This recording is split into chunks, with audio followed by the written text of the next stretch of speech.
All right, we're starting another day 4 of this Great Lake ride. Yesterday was just a perfect day. We left Canada, came back to the United States. We happened on the Canadian side, we happened to a Texas barbecue, which was really, really good food. I would have to say some of the best food I've had on this trip. What other place do we stop at? Stopped off the Sioux Locks on the Canadian side, and the Sioux Locks over here on the Sault Ste. Marie. It's really quite amazing. Seeing the old boats coming through on the Canadian side and the big giant long barges here on the American side. Went out and had a little bit of pizza last night. Chicago style, I guess it was, deep dish. That tasted really well. Very good pizza. Yeah. Today we're going to head on up to the Shipwreck Museum on Lake Superior. Gerald Bell. Yeah. Bell up there that they had recovered, and they positioned back up in like 1997, I believe it was. And it's on the Lake Superior, and a really scenic coastal ride up there. It's going to be really cool. So I'll try and record some of that, and then we're going across the Mackinac Bridge. It's what's the name? The Mighty Mac. The Mighty Mac. That's right. 5-mile long bridge.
We're recording.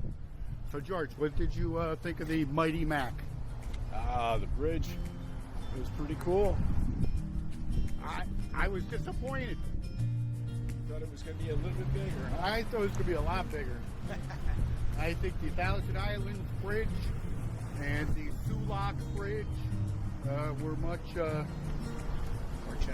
more challenging than this one. But they did have that steel grate that did make the tires feel a little bit slippery, but not really. Yeah, that steel grate was a little annoying, but what was more annoying was that car going extremely slow.